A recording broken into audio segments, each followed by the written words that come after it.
Pertama-tama, kami mengucapkan bela sungkawa kepada para korban COVID-19 yang terpaksa harus meninggal. Semoga arwahnya kini tenang di sisi Tuhan Yang Maha Esa. Dan menurut para pemuka agama, mereka meninggal sebagai seorang pejuang yang syahid. Protokol tentang penguburan jenazah telah dibuat sesuai dengan edaran Kementerian Agama dan aturan Fatwa MUI nomor 8 tahun 2020. Pengurusan jenazah yang terpapar virus COVID-19 telah dilakukan sesuai dengan protokol medis yang ada dan dilaksanakan oleh pihak-pihak yang telah terlatih dan berwenang untuk melakukan itu.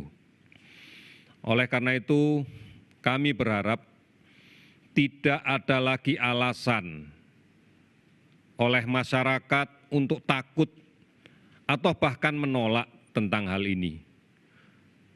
Kami berupaya melindungi semuanya. Kita bersungguh-sungguh. Kementerian Agama dan Fatwa Majelis Ulama Indonesia pun telah mendukung bersama-sama untuk penata laksanaan jenazah ini sebaik-baiknya. Mereka adalah saudara-saudara kita yang terpaksa harus gugur dalam melaksanakan tugasnya. Mereka adalah keluarga kita yang karena penyakit ini telah menjadi korban dan harus meninggal. Oleh karena itu, mari kita hormati mereka. Tidak ada alasan untuk kita menolak, tidak ada alasan untuk kita takut terkait dengan hal ini. Pemerintah terus bekerja untuk memberantas penyebaran virus corona ini. Sekali lagi, pemerintah bekerja untuk memberantas penyebaran virus corona ini. Oleh karena itu, mari bersama-sama kita bergotong royong bersama semua lapisan masyarakat untuk menangani permasalahan COVID-19 ini. Oleh karena itu, kami berterima kasih kepada semua warga negara Indonesia yang telah patuh, yang telah disiplin untuk bersama-sama mengendalikan penyakit ini dengan memutus rantai penularannya, dengan mematuhi segala aturan yang telah kita berikan. Oleh karena itu, saya memohon kepada saudara-saudara sekalian untuk tetap mengikuti informasi terkait COVID-19 dari sumber-sumber yang benar, dari sumber-sumber yang resmi, baik di portal covid19.go.id, hotline 119, ataupun di pesan WhatsApp COVID-19 di 0811 33 39 9000. Halo Kemkes di 1500 567. Dan banyak sekali aplikasi-aplikasi online dan layanan telemedicine yang lainnya. Dan kemudian ikuti live update yang dilaksanakan oleh TVRI, RRI, Kantor Berita Antara, yang akan memberikan siaran secara terus-menerus, baik terkait dengan apa perkembangan harian maupun apa yang harus dilakukan masyarakat untuk menangani permasalahan ini. Inilah satu-satunya cara agar kita bisa mendapatkan informasi yang benar, tidak panik, dan tidak terprovokasi oleh berita-berita yang belum tentu kita akui kebenarannya. Berikutnya, per hari ini tanggal 11 April, kita sudah melakukan pemeriksaan hampir 20.000 sampel yang kita periksa di 40 laboratorium di seluruh Indonesia, baik yang berada di Jakarta sampai dengan ke daerah. Ini adalah upaya kita untuk menegakkan diagnosa dengan pasti melalui pemeriksaan PCR real time yang menjadi standar dunia di dalam kaitan untuk menegakkan diagnosa konfirmasi COVID-19. lebih dari 790.000 APD medical grade, kualitas premium, kualitas yang terbaik, yang ditujukan untuk melindungi semua tenaga kesehatan. Sudah diadakan oleh gugus tugas dan didistribusikan ke seluruh Indonesia. Secara khusus nanti kita akan membahas tentang APD ini, sehingga kita bisa memahami berbagai level penggunaan APD dan berbagai kualitas di dalam kaitan dengan APD yang digunakan. Ini semata-mata untuk menjaga agar semua tenaga kesehatan terlindungi dan bisa bekerja dengan baik di dalam penanganan COVID-19 ini. Kita tahu bahwa telah banyak relawan yang ikut bersama-sama kita bersama untuk menangani COVID-19. Lebih dari 18.000 relawan, baik medis maupun non-medis, serta relawan-relawan yang bergerak di bidang komunikasi, bersama-sama kita untuk menangani COVID ini. Dan lebih dari 194 miliar donasi masyarakat yang disumbangkan untuk merespon COVID-19 ini. Kementerian Pendidikan akan menyelenggarakan program belajar dari rumah yang akan tayang di TVRI mulai tanggal 13 April sebagai sarana alternatif pembelajaran bagi siswa, guru, dan orang tua.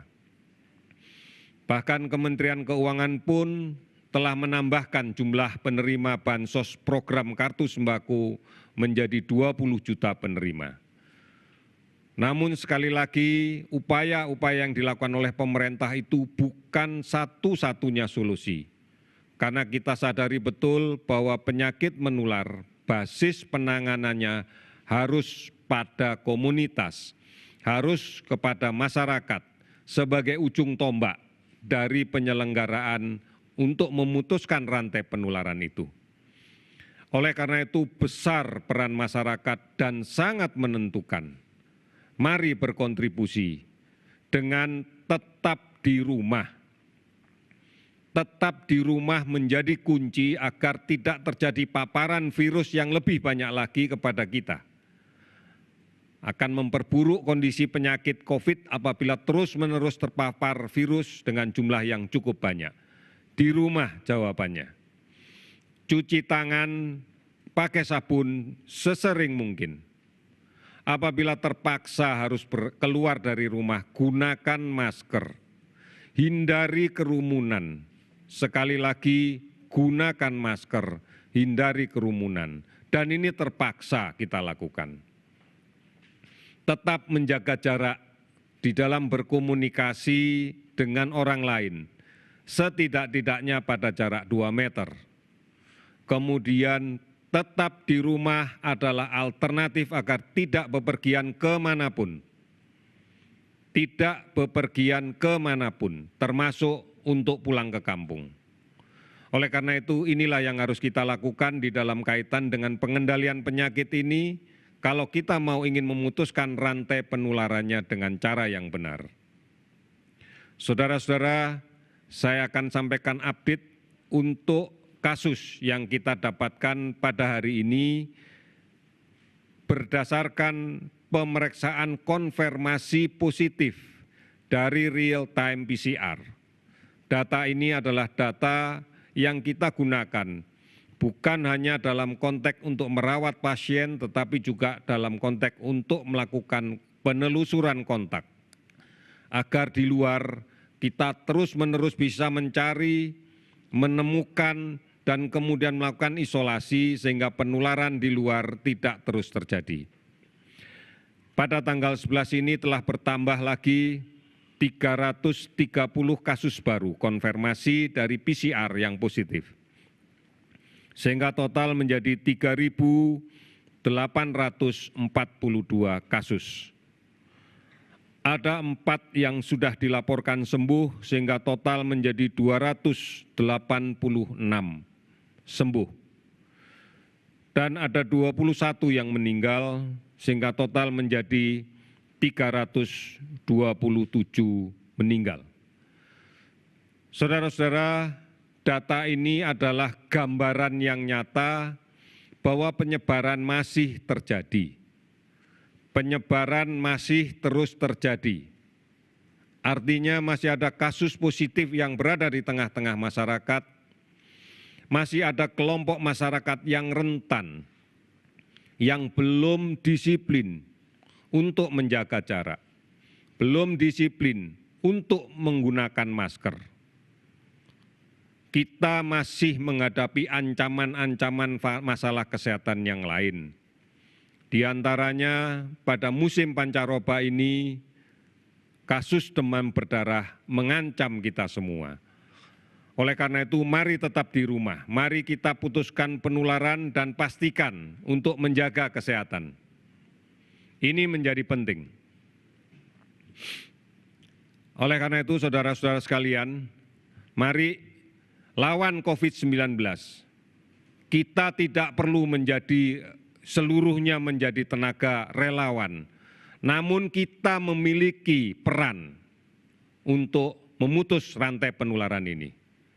Saudara-saudara sekalian, lawan COVID dengan meningkatkan imunitas diri, makan yang bergizi, seimbang, hati selalu gembira, sabar dan tenang, istirahatlah yang cukup, dan olahragalah yang teratur. Yang penting tidak panik, jaga jarak, pakai masker, jangan menyentuh mata, hidung, mulut sebelum mencuci tangan. Cuci tanganlah pakai sabun dengan air yang mengalir sampai bersih. Mari kita bergotong royong dan bersatu melawan COVID, dari pusat sampai ke desa-desa dan sampai ke RT RW. Inilah satu-satunya cara yang bisa kita lakukan. Kita hadapi bersama. Mari bergotong royong. Mari bersatu. Mari saling melindungi agar kita mampu melawan COVID ini. Mari bersama-sama, bukan hanya di tingkat pusat, tapi terus sampai ke daerah, sampai ke desa-desa, sampai ke RT RW, bahkan sampai di keluarga masing-masing. Dengan cara seperti ini, insya Allah kita akan mampu melewati masa sulit ini dan kita akan bisa menjadi pemenangnya. Sekian, terima kasih, selamat sore.